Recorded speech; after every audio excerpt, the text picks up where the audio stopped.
അതാ അപ്പൊ ഞാൻ പറഞ്ഞത്, ഇന്നത്തെ ഇതിൽ വേണമെങ്കിൽ അതിന് തീവ്രത പോരാന്നോ അദ്ദേഹത്തിന്റെ പ്രതികരണത്തിന് ഒരു പഞ്ചില്ല എന്നൊക്കെ വേണമെങ്കിൽ പറയാമെങ്കിലും അദ്ദേഹം ചെയ്യേണ്ട കാര്യം ചെയ്തിട്ടുണ്ട്. അതാണ് വി ഡി സതീശനും പറഞ്ഞത്. ഇത് കെപിസിസി പ്രസിഡന്റ് ഞാൻ ആ കാര്യത്തിൽ താങ്കളോട് സൂചിപ്പിക്കാൻ ശ്രമിച്ചത് ശ്രീ ജോർജ് പൊടിപ്പാറ, നോക്കൂ, ഈ വിഷയത്തിൽ രാഹുൽ മാങ്കൂട്ടത്തിലിനെ സംരക്ഷിക്കുന്നത് ആരാണ്? ഷാഫി പറമ്പിലാണ് എന്നതാണല്ലോ പൊതുവെ മനസ്സിലാക്കിയിട്ടുള്ള കാര്യം. ആ ഷാഫി പറമ്പിൽ എടുക്കുന്ന നിലപാടിന് സമാനമാണ് പ്രതിപക്ഷ KPCC അധ്യക്ഷൻ എടുക്കുന്ന നിലപാട്. അതിനപ്പുറം ഒന്നും അദ്ദേഹം പറയുന്നില്ല എന്ന് പറയുമ്പോൾ അദ്ദേഹത്തിന്റെ സ്ഥാനത്തിന് ചേരുന്ന ഒരു നിലപാട് ഈ വിഷയത്തിൽ എടുക്കുന്നില്ല എന്ന് തന്നെ നമുക്ക് പറയാം. പ്രതിപക്ഷ നേതാവ് പാർട്ടിക്ക് ലഭിച്ച പരാതിയുടെ അടിസ്ഥാനത്തിലാണ്, പാർട്ടി നേതൃത്വം അറിഞ്ഞു തന്നെ എടുത്തിട്ടുള്ള ബോധ്യത്തിന്റെ അടിസ്ഥാനത്തിലെ തീരുമാനം എന്ന് പറയുമ്പോൾ സണ്ണി ജോസഫ് അത് അറിയാതെ ഇരുന്നിട്ടുണ്ടാകില്ല KPCC അധ്യക്ഷൻ അല്ലാതിരുന്ന കാലത്തും എന്നത് നമുക്ക് ഉറപ്പിക്കാമല്ലോ. രമേശ് ചെന്നിത്തല അദ്ദേഹവും ആവർത്തിച്ച് ആ കാര്യം പറയുന്നുണ്ട്. ഞാനൊന്ന് പറഞ്ഞോട്ടെ, അവിടെ ഒരു പ്രശ്നമുള്ള എന്താന്ന് വെച്ചാൽ, അതായത് ഇതിനകത്ത് രണ്ട് തലത്തിലുള്ള അവസ്ഥയുണ്ടായിരുന്നു. അതായത് പോലീസ് 2-3 മാസമായി കേസെടുത്തിട്ട്, ഈ കേസെടുത്ത് അന്വേഷണം നടത്തിയെങ്കിലും അതുവരെ ആരും പരാതിയായിട്ട് വന്നിട്ടില്ല. പക്ഷെ പാർട്ടിയിലെ ഒരു വിഭാഗം നേതാക്കൾക്ക് കൃത്യമായിട്ട് അറിയായിരുന്നു ഈ പറഞ്ഞ ആരോപണം കഴമ്പുള്ളതാണ്, അത് കൂടുതൽ ആരോപണങ്ങൾ വരാനും സാധ്യതയുണ്ട്, അതുകൊണ്ട് അദ്ദേഹത്തെ മാതൃകാപരമായി ശിക്ഷിക്കണമെന്നൊരു നിലപാട് പ്രതിപക്ഷ നേതാവ് വി ഡി സതീശൻ എടുത്തു. അതിനോട് അന്ന് അത് എല്ലാ തലത്തിലും പാർട്ടി ഐകകണ്ഠ്യേന എടുത്ത തീരുമാനമാണെന്ന് അവർ നിരന്തരം ആവർത്തിച്ചിട്ടുമുണ്ട്. സതീശൻ പിന്നീട് പലരും അതിൽ പലരും അതിൽ ഡൈല്യൂട്ട് ചെയ്തു. ഇപ്പൊ ഷാഫി പറമ്പിലാവട്ടെ, അതുപോലെ തന്നെ KPCC പ്രസിഡന്റ് അടക്കം പലരും അതിൽ ആ നിലപാട് ഡൈല്യൂട്ട് ചെയ്ത് ചില മൗനാനുവാദങ്ങളൊക്കെ കൊടുത്ത് ഈ അത്യാവശ്യം പുള്ളിക്ക് പാർട്ടിയിലെ കാര്യങ്ങളിൽ ഇടപെടാൻ പാലക്കാടൊക്കെ പോയി വലസാനുള്ളൊരു സൗകര്യം ചെയ്തു കൊടുത്തു. അവിടെ ഞാൻ പറയുന്ന വേറൊരു പോയിന്റ് കൂടി രേണു പറയാത്തൊരു കാര്യമുണ്ട്. അവിടെ പാർട്ടി മാത്രമല്ല ഡൈല്യൂഷൻ വരുത്തിയതെന്ന് കൂടി നമ്മൾ ഈ ആനുഷംഗികമായിട്ട് നമ്മൾ ആലോചിക്കണം. എന്ന് വെച്ചാൽ ഈ പറഞ്ഞ രാഹുൽ മാങ്കൂട്ടത്തിലിനെ പാലക്കാട് കാലുകുത്താൻ അനുവദിക്കില്ല എന്ന് പറഞ്ഞ 2 പാർട്ടികളെ നമുക്കറിയാം.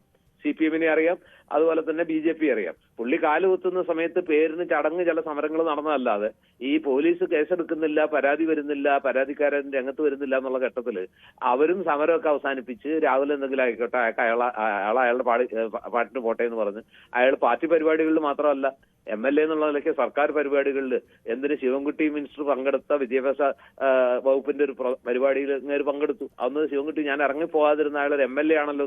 അപ്പൊ ഇതിനകത്ത് ഈ പരാതികൾ വരാതിരുന്നൊരു ഘട്ടത്തിൽ ഇതൊക്കെ വ്യാജമാണോ, ഇലക്ഷൻ കാലത്ത് ഈ പറഞ്ഞ പോലെ ഉണ്ടായി വന്നൊരു ഫാബ്രിക്കേറ്റഡ് സ്റ്റോറി ആണോ എന്ന് ഒരു വിഭാഗത്തിന് സംശയം തോന്നി എന്നുള്ളത് ശരിയാണ്.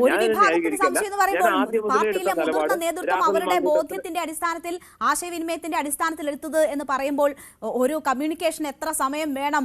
ശ്രീ ജോർജ് പൊടിപ്പാറ, നോക്കൂ, ഇദ്ദേഹത്തിന്റെ മുന്നിൽ, KPCC അധ്യക്ഷന് മുന്നിൽ ഇപ്പോൾ കിട്ടിയിരിക്കുന്ന പരാതിക്ക് മുന്നിൽ പറയുന്നുണ്ട് ഒരു ലൈംഗിക വേട്ടക്കാരനാണ് രാഹുൽ മാങ്കൂട്ടത്തിൽ എന്നതാണ്. അയാൾക്കെതിരെ വരുന്ന പരാതികൾ കേൾക്കുമ്പോൾ അറിയാം, ഒരേപോലെ വിവാഹ വാഗ്ദാനം നൽകുന്നു, അവരുമായി ബന്ധം സ്ഥാപിക്കുന്നു, ആവർത്തിച്ച് അങ്ങോട്ട് ചെന്ന് ഇടിച്ചു കയറി അവരുമായി പരിചയം സ്ഥാപിച്ചിട്ടാണ് ഇതൊക്കെ നടക്കുന്നത്. ആ പെൺകുട്ടികളെയാണ് ഇയാൾ ദുരുപയോഗം ചെയ്യുന്നത്. അവരോട് ഗർഭം ധരിക്കണം, നിങ്ങൾ ഗർഭം ധരിച്ച് കാണാൻ എനിക്ക് ആഗ്രഹമുണ്ട് എന്ന് പറഞ്ഞിട്ട് ഗർഭിണിയാക്കുകയാണ്. അതിനുശേഷം അവരുടെ ജീവൻ പോലും അപകടത്തിൽ വരുന്ന നിലയിൽ അവരെ ദുരുപയോഗിക്കുന്നതൊക്കെ നമ്മൾ കണ്ടിരിക്കുകയാണ്. ആ പരാതി കയ്യിൽ വെച്ചുകൊണ്ട് KPCC അധ്യക്ഷൻ സംസാരിച്ച ഭാഷ കണ്ടോ താങ്കൾ? ചിരിക്കുന്നു, തമാശ പറയുന്നു. അതത്ര നല്ലൊരു ടോണിലല്ല അദ്ദേഹം സംസാരിച്ചതെന്ന് രേണുകയ്ക്ക് തോന്നിയതിനോട് എനിക്കും യോജിപ്പുണ്ട്.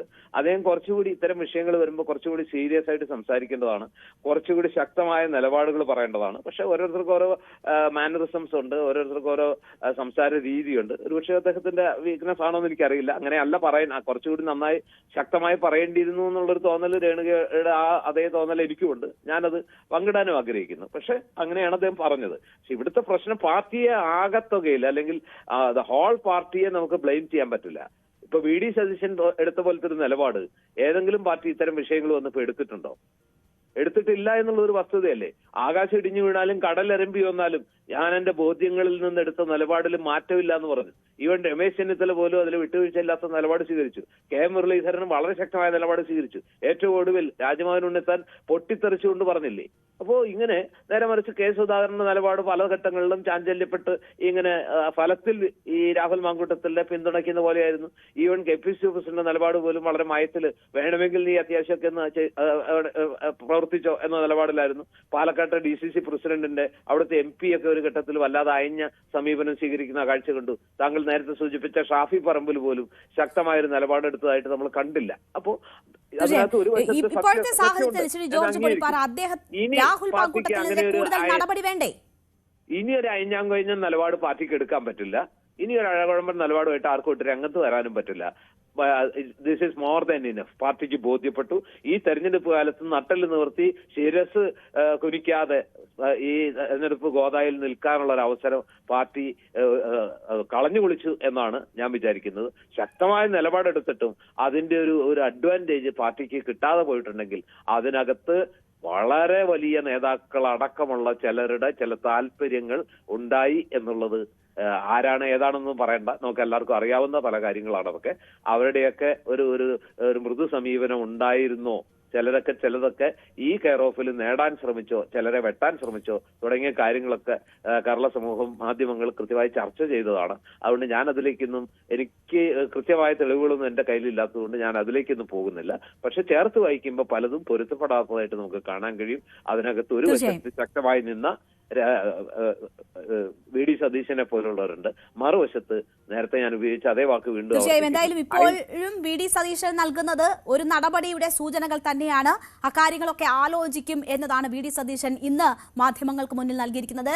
വീണ്ടും ഒരു പരാതി കൂടി, സമാന നിലയിലുള്ള പരാതി കൂടി പാർട്ടി നേതൃത്വത്തിന് മുന്നിൽ വരുമ്പോഴാണ് കൂടുതൽ നടപടികൾ എന്നതിൽ പാർട്ടി ആലോചിച്ച് തീരുമാനമെടുക്കുമെന്നതിന്റെ സൂചനകൾ പ്രതിപക്ഷ നേതാവ് നൽകുന്നത്. നേരത്തെ K മുരളീധരനും സമാനമായ നിലയിലുള്ള പ്രതികരണമാണ് നൽകിയത്. KPCC അധ്യക്ഷൻ അതിനെ ചിരിച്ചും പരിഹസിച്ചും ഒക്കെയുള്ള ഒരു പ്രതികരണം നൽകുന്നുണ്ട് എങ്കിൽ പോലും സ്വാഭാവികമായും അദ്ദേഹം ചെയ്യേണ്ട കാര്യങ്ങളാണ് ചെയ്തിരിക്കുന്നത്. അത് DGPക്ക് കൈമാറിയിരിക്കുന്നു. മാത്രവുമല്ല നടപടികൾ കൂട്ടായ നേതൃത്വം ആലോചിച്ച് വേണമെങ്കിൽ ചെയ്യും എന്നതാണ് പറഞ്ഞിരിക്കുന്നത്. രാഹുൽ മാങ്കൂട്ടത്തിൽ ഇനി കോൺഗ്രസ് പാർട്ടിയിൽ ഉണ്ടാകേണ്ടതില്ല എന്ന ഒരു തീരുമാനത്തിലേക്ക് കോൺഗ്രസ് പോകുമോ എന്നതാണ് നമ്മൾ അറിയേണ്ടത്. ഇപ്പോഴത്തെ സസ്പെൻഷൻ എന്നത് പാർട്ടിയിൽ നിന്ന് ഉള്ള പുറത്താക്കലിലേക്ക് എത്തുമോ എന്നതാണ്. അതിനപ്പുറം MLA സ്ഥാനത്ത് രാഹുൽ മാങ്കൂട്ടത്തിൽ ഇപ്പോഴും തുടരുകയാണ്. MLA സ്ഥാനത്തിരുന്നു കൊണ്ട് നിയമ പരിരക്ഷ കിട്ടുന്നതുവരെ അന്വേഷണ സംഘത്തിന് മുന്നിൽ ഹാജരാകാതിരിക്കാനുള്ള ഒളിച്ചുകളി ഇപ്പോഴും രാഹുൽ മാങ്കൂട്ടത്തിൽ തുടരുകയാണ്. 3 സംസ്ഥാനങ്ങളിലായി മാറി മാറി സഞ്ചരിച്ചുകൊണ്ട് സുഹൃത്തുക്കളെയും പരിചയപ്പെട്ടവരുടെ വാഹനങ്ങളും ഒക്കെ ഉപയോഗിച്ചുകൊണ്ട് നേതൃത്വത്തിന്റെ തന്നെ ചിലരുടെ